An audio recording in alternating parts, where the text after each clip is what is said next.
Hello and welcome back. We are on lesson 346, which says, "Today the peace of God envelops me and I forget all things except God's love."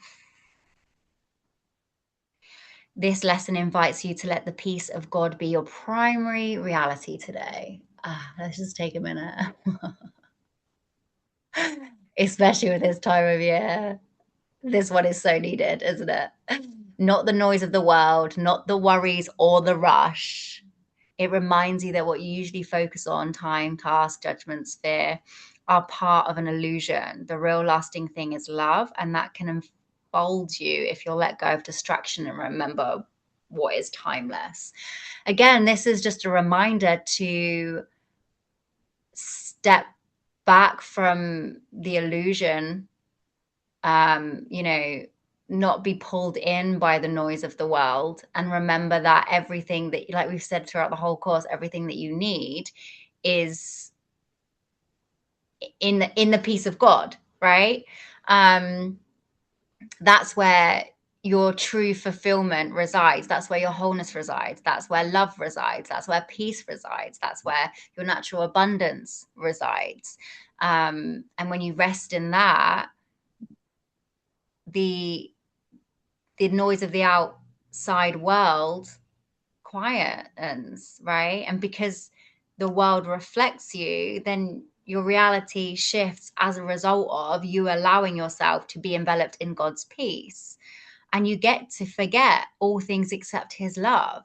You don't have to keep telling yourself the same stories over and over, right? You get to notice when the stories arise and allow yourself to be, again, enveloped by God's peace.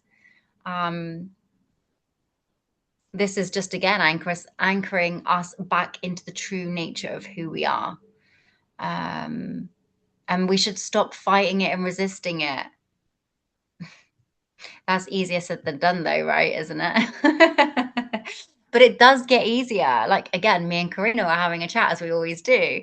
And I was saying to her about anger was arising in me. And I was like, I've never felt such anger before. I felt so angry. But the beautiful thing is, I knew that anger wasn't there to stay, right? Just like a storm. Like, I knew that anger was just arising, and I didn't need to be like, oh my God, this means that my world is going to end. Like, no, it's just passing through. And the truth of who I am cannot be touched. And I get to, anchor back into. I always say anchor. And for me, that does really help. The word anchor means my central point of view is knowing that I am one with God, right? And that's where my true self resides. And it just helps me that, with regards pulling myself out of the illusion and back into that true essence. Yeah, I don't know why I felt the need to say that with regards to the anchor thing. Because it sounds like it's a bit intense, but actually I think why I'm sharing it is because I've heavily focused on anchoring into that. I now know that when anger or when shit looks like it's hitting the fan, that's not who I am, because I've anchored into it. And again, that might not work for you, but it's certainly helped for me. And as Karina always says, like, you by anchoring into that so deeply, you can see more clearly the invitation of when the illusion is trying to pull you in, right? And you might get pulled in, but you can quickly pull yourself back out because you're anchored deeper into the truth of who you are. That's it for me on this one. Oh, I realized I wasn't on mute this whole time. Hi.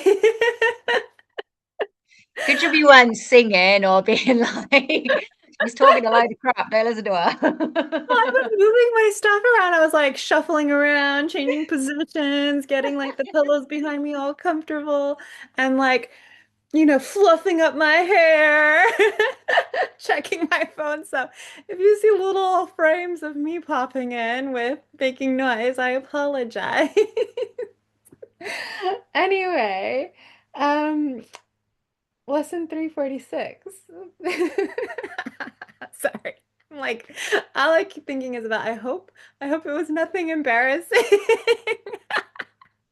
Okay. So Um, I, I, as Sammy was talking, I was thinking, she's explaining it so well.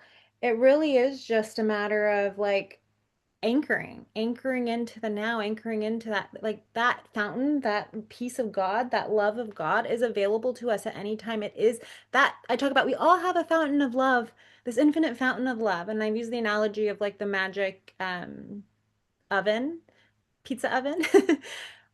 That fountain of love is one with God's fountain of love. It's the same fountain. So we all are tapping into the same infinite fountain of love and we all have access to it. And that's what this is talking about. And today, and this is about declaring, this is about making today because doing these practices, I'm hoping that you're starting at the beginning of the day to do your practice. And it's a declaration that this is how you're going to spend today. And if it feels like you failed, you didn't fail, you pick yourself back up and you tap back in and you're making that your commitment for today. Because if you can do it for today, you can do it for tomorrow. And if you can do it for today and you can do it for tomorrow, you can do it for the next week. And if you can do it for the next week, it's just a matter of doing it again and again and again until it becomes more and more of your natural state of being. And sometimes you're going to remember once a month. Sometimes you're going to remember, only little spurts, and then it's become more. It becomes more spurts, and it becomes longer spurts, and that's how it becomes your main state of being. There's this idea or this desire where you just want, and it can because the Course in Miracles says you can make those shifts anytime. But a lot of people will get disappointed because they're like, oh, but I messed up. Oh, but I didn't, it didn't last. But sometimes it's not going to, most of the time, it doesn't look like, okay, well, I was this way and now I'm purely in the peace of God and the love of God. No, it's this expansion. It's this picking yourself back up and returning there, seeing that you took the invitation and going, oh, haha, that was silly. I remember the truth. The truth is, I have that access to this love. I have access to this peace. Maybe it's a whole month long where you've taken an invitation and then you notice and you're like, oh, hee hee, what a silly ride I decided to jump on. Okay, I'm going to return. You never messed up. You're never messed up. No matter how long it feels like you weren't doing it, you never messed up. This whole course is saying you can never sin. Sin never happened. You remain sinless. Even if it feels like you messed up, even if it feels like you've taken the wrong ride, you can get off the ride at any moment and go back into the peace of love. And so today, just it might seem that's gonna be hard to do. How can I change? How can I do that? All this is asking you is choose to do it today. Do it today. And then when tomorrow comes, we'll worry about tomorrow. But do this today. Choose today. And notice when you take an invitation into fear, when you've taken an invitation into lack, when you've taken an invitation into chaos, and then go, oh, that was so silly. Hee hee. Like make it fun. Make it like a joke instead of like a serious thing. It's not a serious thing. Oh my gosh, I was so silly getting sucked into that anger or that frustration or that sadness or or allowing that sadness to make something mean about me. Make it mean something about me. That's what I meant to say. Um, and you go back. Remember the peace of God. Remember the love that's available to you. So, the prayer. God, I wake today with miracles correcting my perception of all things, and so begins the day I share with you, as I will share eternity, for time has stepped aside today. I do not seek the things of time, and so I will not look upon them. What I seek today transcends all laws of time and things perceived in time. I would forget all things except your love. I would abide in you and know no laws except your law of love. And I would be, wait, and I would find the peace which you created for your son, for your child. Sorry. Something I ended up getting felt like a something in my throat. Rewind. Not all the way to the beginning, don't worry. I would forget all things except your love. I would abide in you and know no laws except for your law of love. And I would find the peace which you created for your child, forgetting all the foolish toys I made as I beheld your glory and my own. Thank you, Sammy. I feel like that was such an entertaining one. I love it. Thank you, everyone, and we will see you tomorrow.